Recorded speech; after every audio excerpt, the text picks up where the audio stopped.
Chapter 12. As Violet and Klaus Baudelaire stood, still in their nightgown and pajamas, backstage at Count Olaf's theater, they were of two minds. A phrase which here means they felt two different ways about the same thing. On one hand, they were, of course, filled with dread. From the murmur of voices they heard backstage, the Baudelaire orphans could tell that the performance of the marvelous marriage had begun, and it seemed to be too late to do anything to foil Count Olaf's plan. On the other hand, however, they were fascinated, as they had never been backstage in a theatrical performance, and there was so much to see. Members of Count Olaf's theater troupe hurried this way and that, too busy to even glance at the children. 3 very short men were carrying a large flat piece of wood, painted to look like a living room, and 2 white-faced women were arranging the flowers in a vase that from far away appeared to be marble, but close up looked like cardboard. An important-looking man with warts all over his face was adjusting enormous light fixtures. As the children peeked outside onto the stage, they could see Count Olaf in his fancy suit, declaiming some lines from the play, just as the curtain came down, controlled by a woman with very short hair who was pulling on a long rope attached to a pulley. Despite their fear, you see, the 2 older Baudelaires were very interested in what was going on, and only wished that they were not involved in any way. As the curtain fell, Count Olaf strode off stage and looked at the children. "It's the end of Act 2. Why aren't you orphans in your costumes?" he hissed to the 2 white-faced women. Then, as the audience broke into applause, his angry expression turned to one of joy, and he walked back on stage, gesturing to the short-haired woman to raise the curtain. He strode to the exact center of the stage and took elaborate bows as the curtain came up.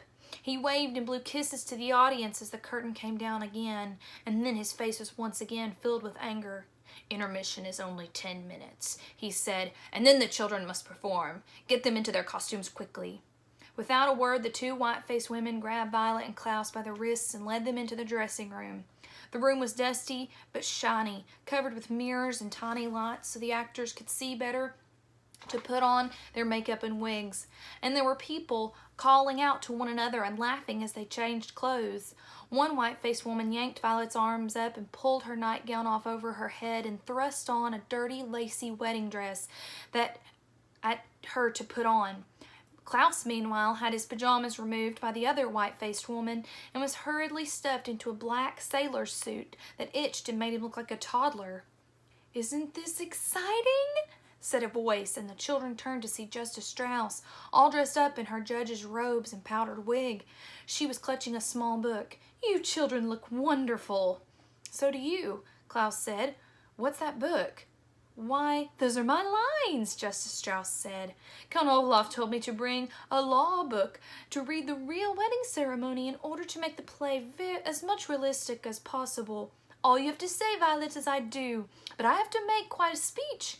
It is going to be so much fun." "I know. You know what would be fun," Violet said carefully, "if you changed your lines around just a little." Klaus's face lit up. "Yes, Justice Strauss, be creative. There's no reason to stick to the legal ceremony. It's not as if it's a real wedding." Justice Strauss frowned. "I don't know about that, children," she said. "I think it would be best to follow Count Olaf's instructions. After all, he's in charge." "Justice Strauss," a voice called. "Justice Strauss, please report to the makeup artist." "Oh, my word, I get to wear makeup!" Justice Strauss had on a dreamy expression as if she were about to be crowned queen instead of just having powders and cream smeared on her face. "Children, I must go. See you on stage, my dears." Justice Strauss ran off, leaving the children to finish changing into their costumes. One of the white-faced women put a flowered headdress on Violet, who realized in horror that the dress she had changed into was a bridal gown. The other woman put a sailor cap on Klaus, who gazed in the mirrors, astonished at how ugly he looked. His eyes met those of Violet, who was looking at the mirror as well. "What can we do?" Klaus asked quietly. "Pretend we're sick? Maybe they'd call off the performance." "Count Olaf would know what we were up to," Violet replied glumly. "Act 3 of A Marvelous Marriage by Al von Koote is about to begin." A man with a clipboard shouted, "Everyone please get to your places for Act 3. The actors rushed out of the room, and the white-faced women grabbed the children and hustled them out after them. The backstage area was complete pandemonium. a word which here means actors and stagehands running around and attending to last-minute details. The bald man with the long nose hurried by the children, then stopped himself and looked at Violet in her wedding dress and smirked. "No funny stuff," he said, wagging a bony finger. "Remember, when you go out there, just do exactly what you're supposed to do. Count Olaf will be holding his walkie-talkie during the entire act. If you do even one thing wrong, he'll give Sonny a call up there to the tower." Yes, yes, Klaus said bitterly. He was tired of being threatened in the same way over and over. "You'd better do exactly as planned," the man said again. "I'm sure they will," a voice said suddenly, and the children turned to see Mr. Poe, dressed very formally and accompanied by his wife. He smiled at the children and came over to shake their hands. "Polly and I just wanted to tell you to break a leg." "What?" Klaus said, alarmed. "That's a theater term," Mr. Poe explained, "meaning good luck on tonight's performance. I'm glad that you two children have adjusted to life with your new father and are participating in family activities." "Mr. Poe," Klaus said quietly, "Violet and I have something we want to tell you. It's very important." "What is it?" Mr. Poe said. "Yes," said Count Olaf. "What is it you have to tell Mr. Poe, children?" Count Olaf had appeared seemingly out of nowhere, and his shiny eyes glared at the children meaningfully. In one hand, Violet and Klaus could see that he held a walkie-talkie.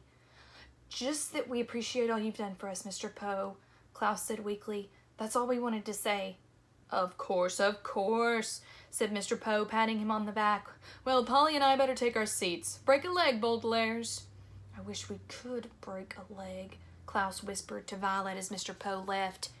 "You will soon enough," Count Olaf said, pushing the two children toward the stage. Other actors were milling about, finding their places for Act 3, and Justice Strauss was off in the corner practicing her lines from her law book. Klaus took a long look around the stage and wondered if anyone was there that could help. The bald man with the long nose took Klaus's hand and led him to one side. "You and I are to stand here for the duration of the act. That means the whole thing." "I know what the word duration means," Klaus said. "No nonsense," the bald man said. Klaus watched his sister in her wedding gown take her place next to Count Olaf as the curtain rose. Klaus heard the applause from the audience as Act 3 of The Marvelous Marriage began. It will be of no interest of you if I describe the action of this insipid, that the word insipid here means dull and foolish, play by Alf and Coote, because it was a dreadful play and of no real importance to our story. Various actors and actresses performed very dull dialogue and moved around the set as Klaus tried to make eye contact with them to see if they would help. He soon realized that this play must have been chosen merely as an excuse for Count Olaf's evil plan and not for its entertainment value, as he sensed the audience losing interest and moving around in their seats. Klaus turned his attention to the audience to see whether any of them would notice that something was afoot. But the way the wart-faced man was arranging the lights prevented Klaus from seeing the faces of the auditorium, and he could only make out the dim outlines of people in the audience.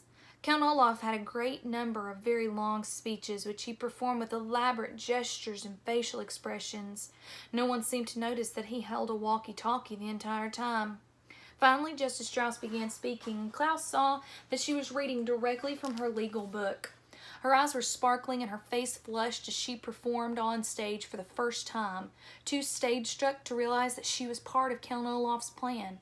She spoke on and on about Olaf and Violet caring for each other in sickness and in health, in good times and bad, and all those things that they say to many people that are said to many people who decide for one reason or another to get married.